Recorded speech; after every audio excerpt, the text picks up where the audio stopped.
Audio Jungle.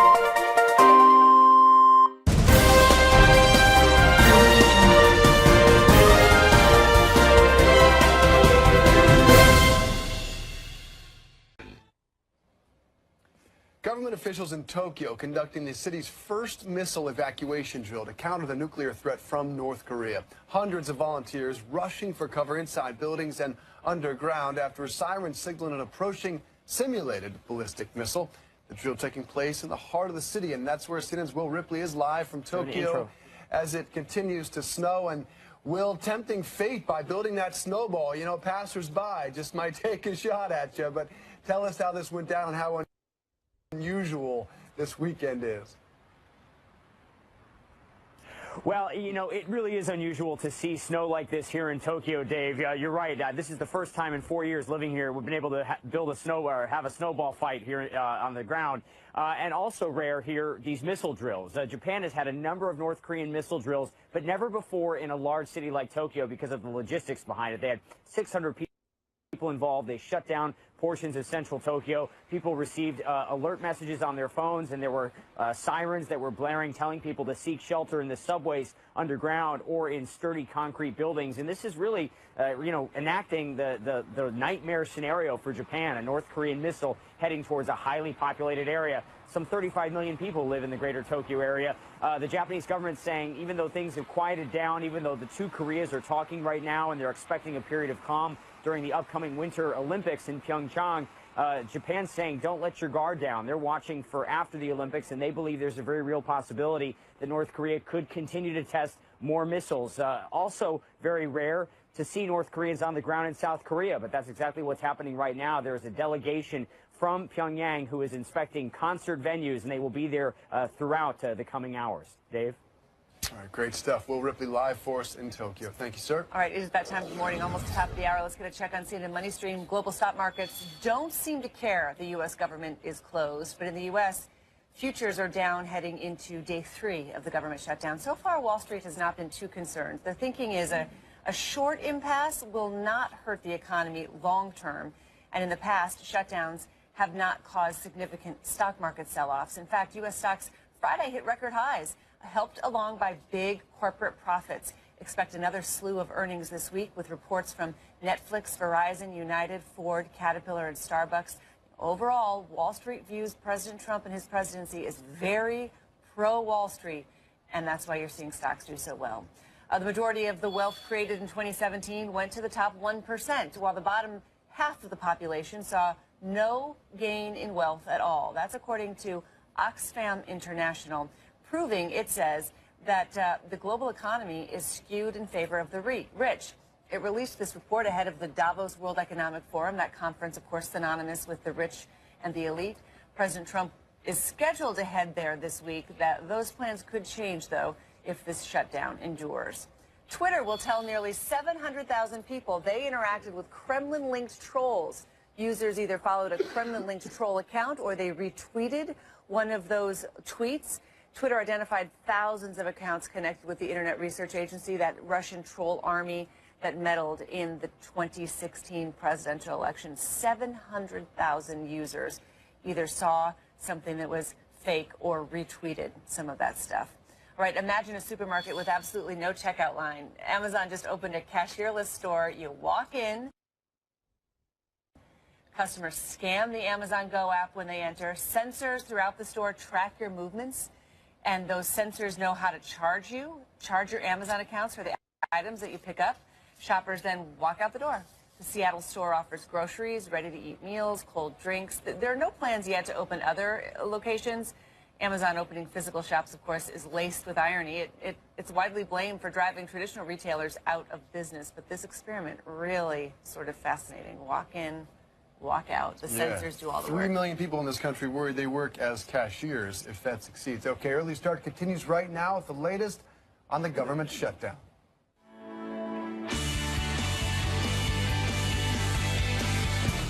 It would be my intention to resolve these issues as quickly as possible. It would be my intention to proceed to legislation that would address DACA, The Senate Majority Leader intends to address immigration reform, but is that enough for Democrats to back a spending plan to reopen the government? Signs are mixed. We find out at noon today. Happy Monday, everyone. Happy Shutdown Monday. Yeah. Good morning and welcome to Early Start. I'm Christine Romans. Not so happy for federal workers. I'm Dave Briggs. Monday, January 22nd. It's 5 a.m. East, and optimism is, I think, low in D.C. about a deal. The government shutdown entering day 3. The pain real since it is Monday, the first day of unpaid furlough for about 800,000 federal workers. At noon today in the Senate, a key vote on a measure to reopen the federal government through just February 8th. We're only talking about a CR, not a long-term funding deal. New, though, last night, Republican leader Mitch McConnell's intention to take up a bill that would extend protections for dreamers, immigrants brought to the U.S. illegally as children. Republicans hope McConnell's promise will lure enough Democrats to turn the government lights back on. But overnight, too, Democratic sources told CNN they expect today's vote to fall short. A top aide said McConnell's commitments are just not firm enough. And a Republican source tells CNN McConnell made no promises the House will take up whatever the Senate passes. Still, there is some optimism in the GOP. The number 2 Senate Republican John Cornyn says it is better to have a successful vote today than a failed vote overnight. Yeah, senior Republican aide says leaders think they have a shot at picking off enough Democrats to move forward. The aide says, quote, this is their off-ramp. Let's bring in CNN's Suzanne Malveaux live in Washington with the very latest. Suzanne, good morning to you. Any optimism there on Capitol Hill? Well, good morning, Dave and Christine. There is some optimism, but all those who thought they'd be pulling these all-nighters for that 1 a.m. vote on the Republican proposal to reopen the government, they got to sleep on this overnight. But there are 2 Democratic sources that say this 11-hour extension is not likely enough to get those 60 Senate votes that's necessary, or the 7 Democrats necessary to fund and restart the government when this critical vote comes to a test at noon. So the question is here, what can move, if anything, during this window? Well, first, we take a look at what's on the table. Well, after hours of negotiations on Sunday by this bipartisan group of 20 senators and a late meeting that you had between Senate Majority Leader Mitch McConnell and Minority Leader Chuck Schumer, McConnell offered this: fund the government for 3 weeks, and during those 3 weeks, the Senate would address the Democrats' demand to come up with a plan to protect those hundreds of thousands of dreamers from deportation, and perhaps take it up afterwards. It would be my intention to resolve these issues as quickly as possible so that we can move on to other business that's important to our country. Assuming that the government remains open, it would be my intention to proceed to legislation that would address DACA, border security, and related issues. So the problem is that, as Schumer stated right after McConnell's announcement, is that this is way too vague. It doesn't definitively give dates or a timetable to force Republicans to put real legislation on the table to push it forward. So if you listen to what McConnell says, he talks about his intentions to address DACA and border security and spending, but he doesn't really give any ironclad commitments. And it really is the lack of trust between the Republicans and the Democrats that is undercutting the possibility of a deal. So what is notable, and also what happened this weekend, is that both sides did move a little bit on their positions. You had McConnell, who gave up his demand that the president sign off on an immigration bill before it moves to the Senate floor. And then you had Schumer, who offered to give the president funding for the border wall in exchange for protection for the dreamers. So, Dave, Christine, we're going to watch in 5 hours, 10 a.m. The Senate will resume its talks, and that critical vote to follow at noon. All right, Suzanne Malveaux, thank you so much for that. So what is the way Great to have forward you. here? Thanks. 2 Republican senators who broke from their party on Friday night are now back in the fold. Arizona's Jeff Flake and Lindsey Graham of South Carolina agreeing to vote yes on the stopgap funding bill known as the continuing resolution. Flake and Graham have been key participants in negotiations with Democrats, and they believe the White House has not done enough to strike a deal. Senator, do you really think you can come up with an agreement by the 8th? I don't know. I mean, I hope we can, but I'm doubting it because that relies on the White House to actually work with us on this. We haven't seen that yet. The White House staff, I think, is making it very difficult. I've talked with the president. His heart is right on this issue. I think he's got a good understanding of what will sell. And every time we have a proposal, it is only yanked back by staff members. As long as Stephen Miller is in charge of negotiating immigration, we're going nowhere. He's been an outlier for years. Some friendly fire there in the Republican Party. The White House using the senator's own words to defend Miller and attack Graham, saying, quote, as long as Senator Graham chooses to support legislation that sides with people in this country illegally, we're going nowhere. He has been an outlier for years. Overnight, the White House kept up the pressure on the Democrats. Quote, Democrats can't shut down the booming Trump economy, so they shut down the government instead. The president's position is clear. We will not negotiate on the status of unlawful immigrants while the Democrats hold our government and our military hostage. Even before the statement, the White House talking point on the military angering Iraq veteran and double amputee Senator Tammy Duckworth. Will not be lectured about what our military needs by a 5 draft dodger. And I have a message for Cadet Bone Spurs. If you cared about our military, you'd stop baiting Kim Jong-un into a war that could put 85,000 American troops and millions of innocent civilians in danger. All right, helping us break down the shutdown this morning, David Drucker, senior congressional correspondent for the Washington Examiner, and Chris Deaton, deputy online editor of the Weekly Standard. Good morning to both of you. David, let's bring you in here. You're new to the game this morning. We've been up at it talking about this for a couple hours now. What's your best guess what happens at noon? Does this all get put to rest? Is there a way forward that we haven't seen yet? Well, I think that for people that want this to end, and it's probably most people that are paying attention, they can feel good that the 1 a.m. vote was moved to noon. When you have these middle-of-the-night votes, it's usually because the majority is trying to squeeze the minority and make a point. And when Mitch McConnell and Chuck Schumer gave their statements on the floor of the Senate at 10 p.m. Eastern Time on Sunday, it was with minimum partisan jabbing and minimal criticism of the other side. And that was a positive sign, and it suggested that what McConnell was doing was allowing for more time for these backroom talks to come to fruition and reach a deal. So that was a positive sign and suggests that they could be getting somewhere. On the other hand, there's still going to be some distance between the two sides, and ultimately I think Democrats are going to have to be satisfied with levels of assurances given by McConnell, because I don't think he's going to give them what they want, which is some sort of ironclad procedural mechanism that locks in votes on the DACA issue. I think that Republicans will hold firm that technically they're going to reopen the government before they make any ironclad agreement on voting on the DACA issue that would be locked in. Some real intellectual dishonesty on the extremes, but that is par for the course when it comes to these government shutdowns. But Lindsey Graham, I think, really spoke some truth as to both sides when asked who wins, who loses in the event of a shutdown. Listen. Do you think your Democratic colleagues are feeling the pressure after this weekend of the government shutdown? What have you been hearing from them? If they don't, they're not good listeners. And I've been there. And listen, it's not a win for us. First prize in a government shutdown is you get to be dumb, not dumber. That's the best you can hope for, is to be look as dumb, not the dumbest guy in the room or gal. That is so good. Right? Is that the bottom line, Chris? I mean, far be it for me to disagree with the guy who's wearing the college game day hat and the fleece around Capitol Hill. It's a pretty relaxed posture for him during the weekend.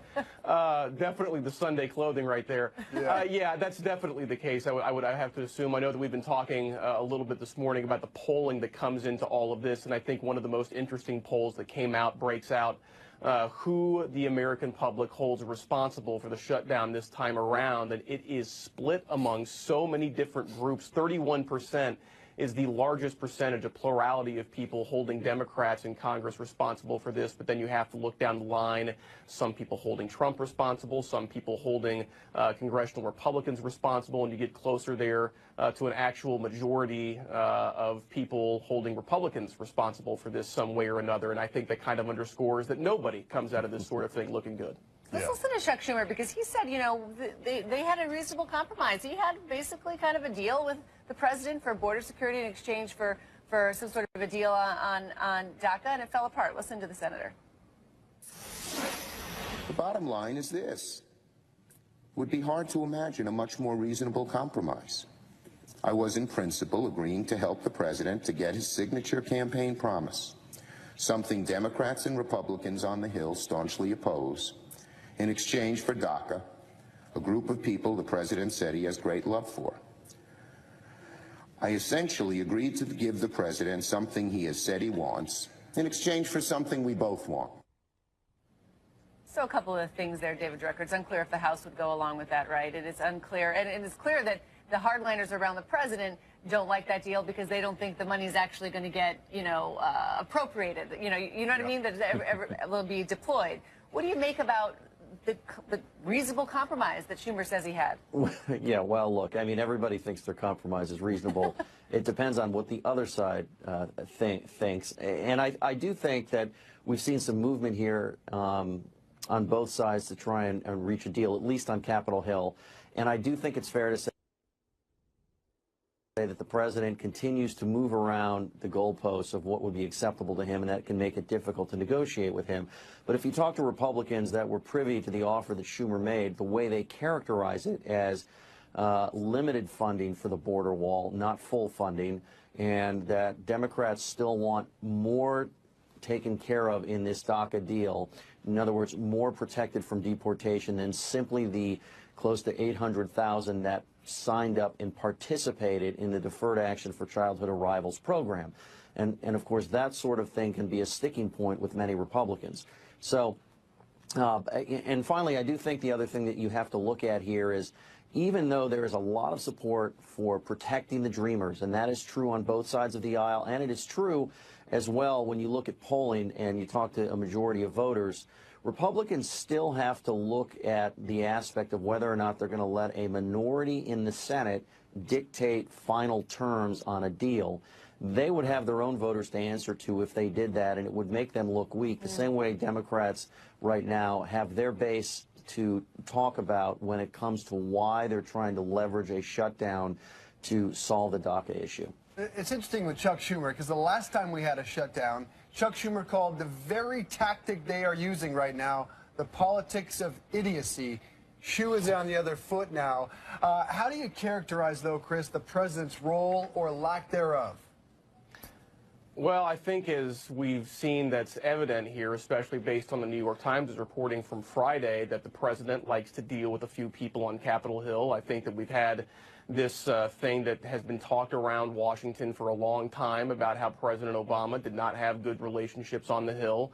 One of President Trump's few prominent relationships on the Hill when it comes to picking up a phone or sitting down and having cheeseburgers is with Chuck Schumer, regardless of the fact that he's a Democrat. So the fact that they were discussing things and tentatively had some sort of deal hashed out that was later walked back, depending on how you characterize it, I don't think it goes much deeper than that sometimes, because it's this type of surface level stuff otherwise. I mean, he can get into the weeds a little bit with particular individuals, Schumer being the prominent one among them. But again, it goes back to this pattern of him liking to deal with certain people, and it fell apart this time with him. And cheeseburgers were supposed to be out with this new diet. That's right, Chris. That's right. Well, the president back in 2013, the last shutdown, he said that it was a failure of leadership from the president, not from Congress. It was the president's leadership. There's a tweet for that. So now his challenge is, how will he lead through the government shutdown on his watch? All right, thank you so much, gentlemen. We'll talk to you again in a few minutes. This, though, the Screen Actors Guild handing out some hardware. What film has momentum heading now to the Oscars? And what was the subtext, the not-so-subtext of the whole event?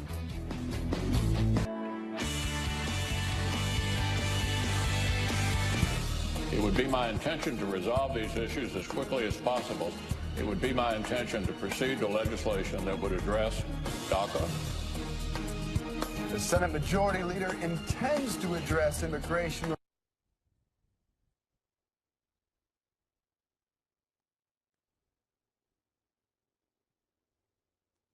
reform, but is that enough for Democrats to back a spending plan to reopen the government? Well, signs are mixed at this point. We will find out at noon today. Welcome back to Early Start on a Shutdown Monday. I'm Dave Briggs. And I'm Christine Romans. It is 1:30, and the government shutdown entering day 3 here, and it's the first day of unpaid furlough for about 800,000 federal workers. At noon today in the Senate, a key vote on a measure to reopen the federal government through February 8th.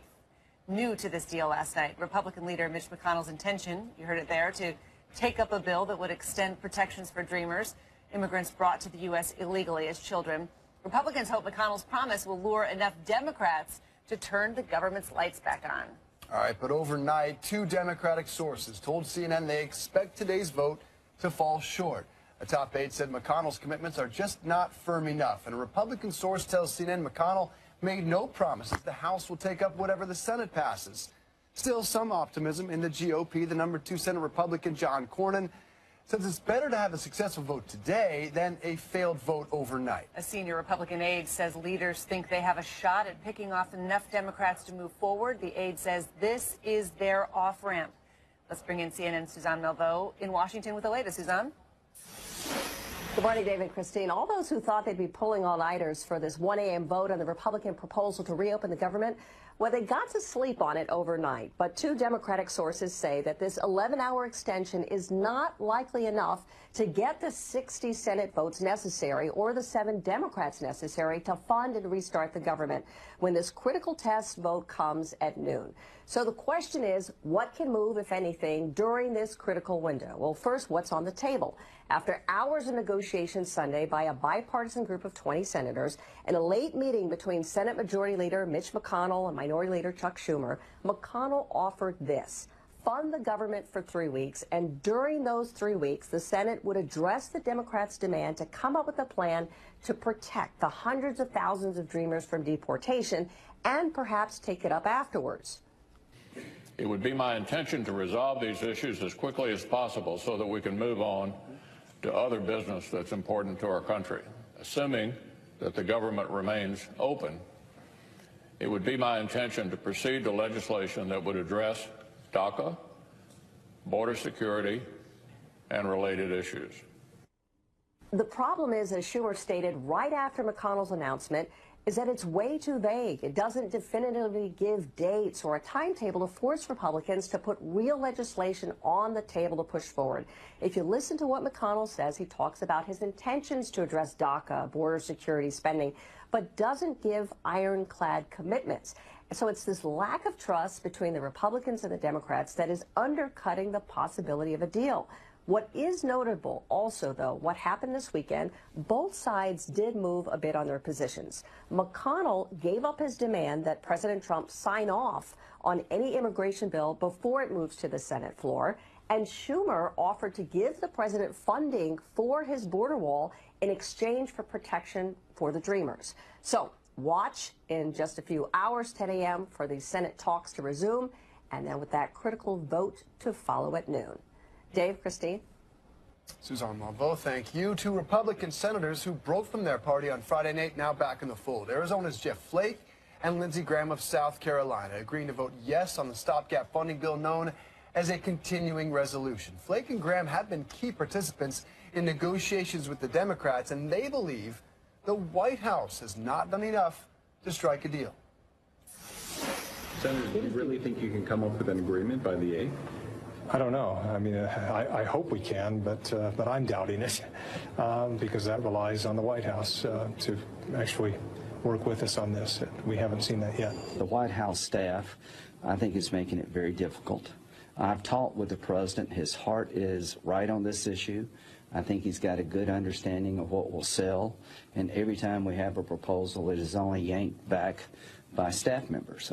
As long as Stephen Miller is in charge of negotiating immigration, we're going nowhere.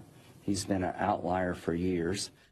The White House using the senator's own words to defend Miller and attack Graham, saying as long as Senator Graham chooses to support legislation that sides with people in this country illegally, we're going nowhere. He's been an outlier for years.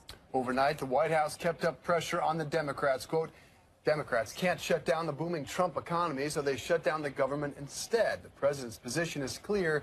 We will not negotiate on the status of unlawful immigrants while the Democrats hold our government and our military hostage. Even before that statement, the White House talking point on the military being held hostage, it angered Iraq veteran and double amputee Senator Tammy Duckworth. Listen. I will not be lectured about what our military needs by a 5 deferment draft dodger. And I have a message for Cadet Bone Spurs. If you cared about our military, you'd stop baiting Kim Jong-un into a war that could put 85,000 American troops and millions of innocent civilians in danger.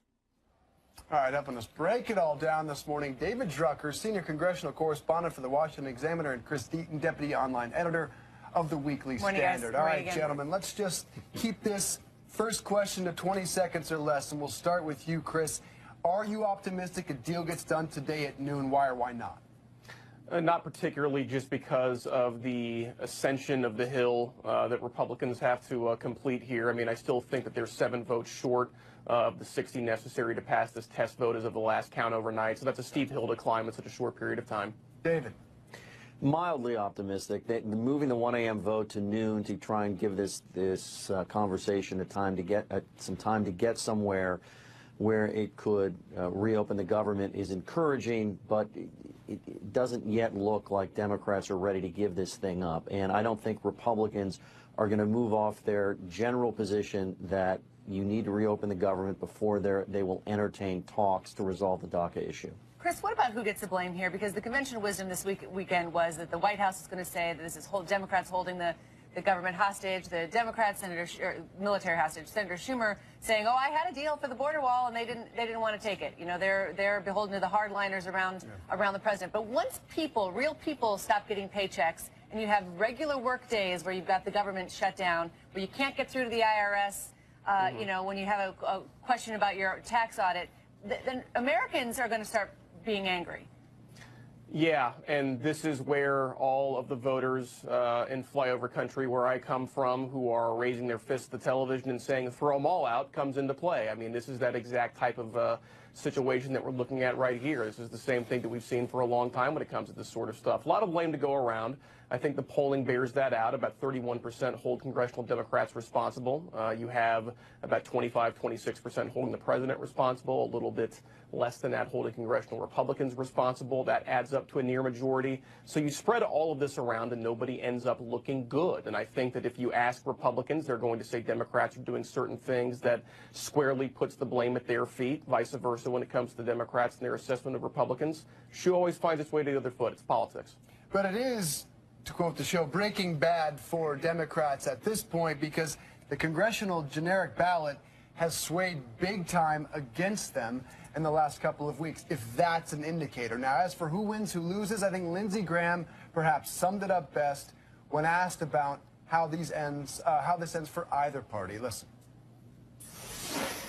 Do you think your Democratic colleagues are feeling the pressure after this weekend of the government shutdown? What have you been hearing from them? If they don't, they're not good listeners. And I've been there.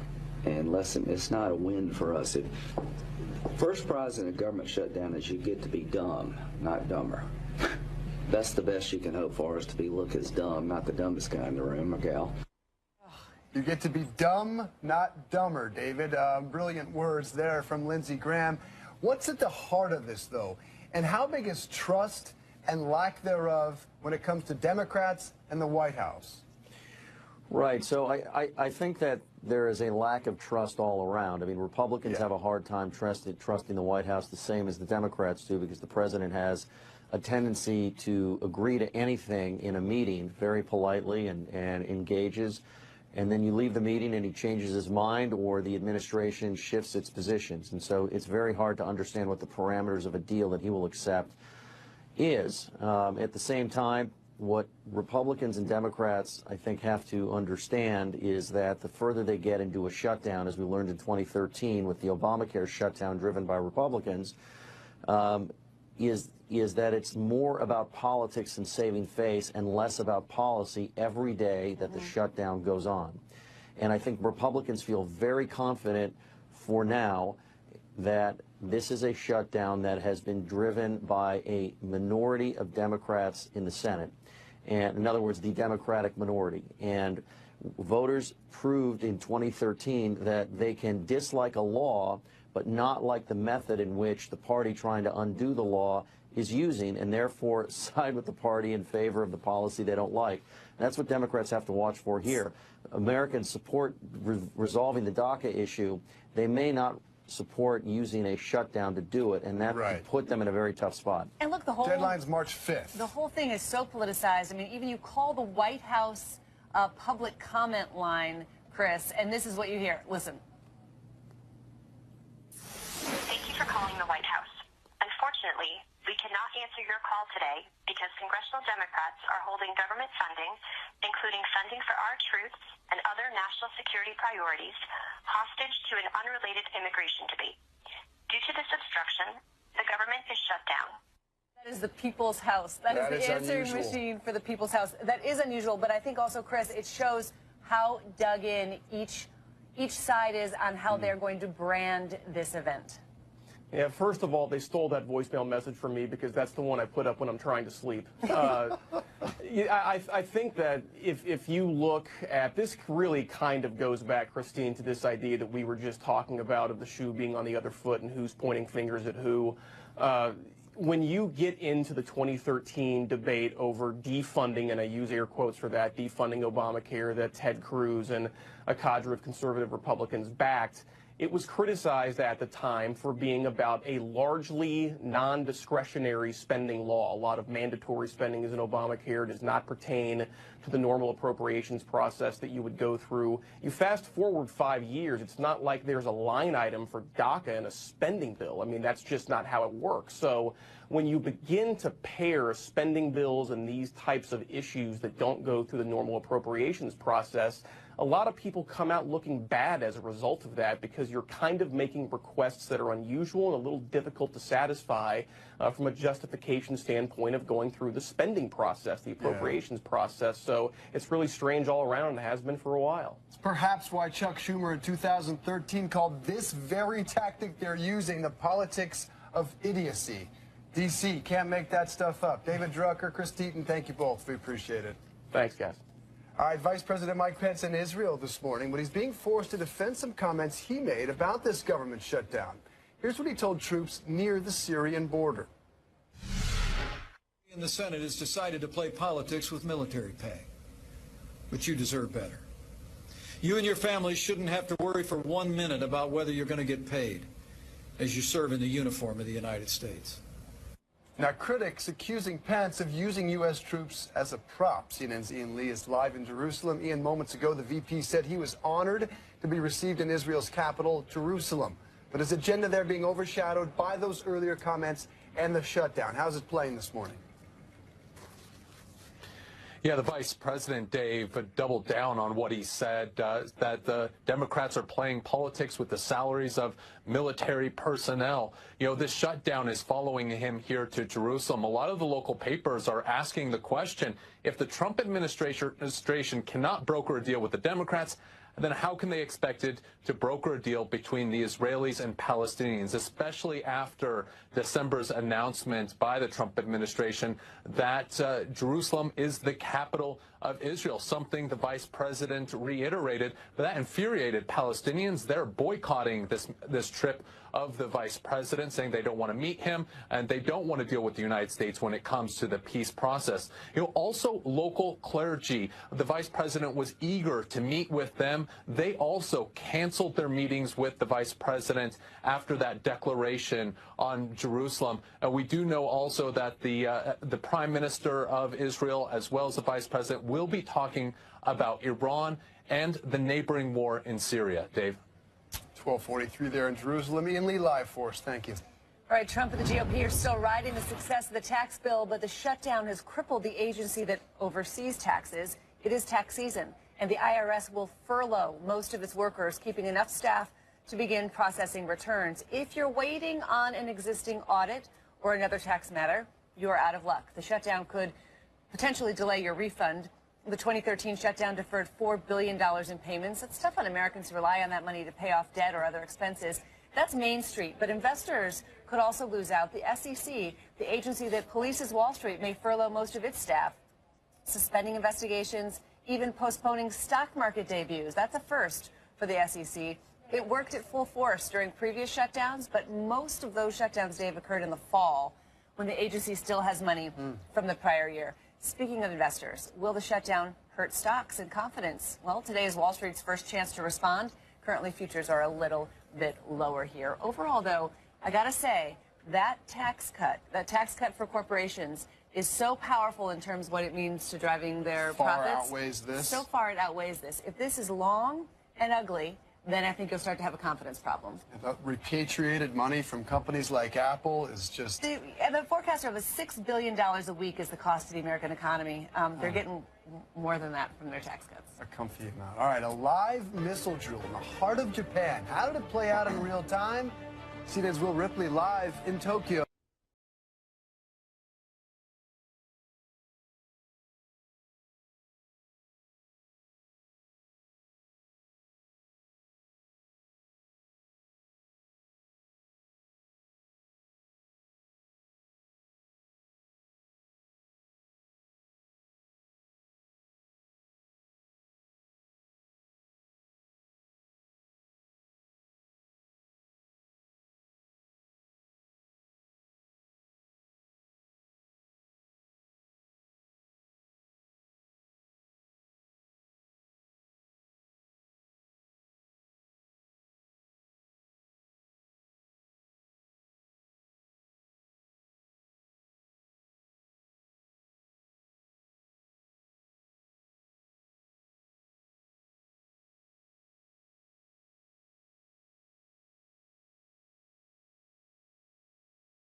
Audio Jungle.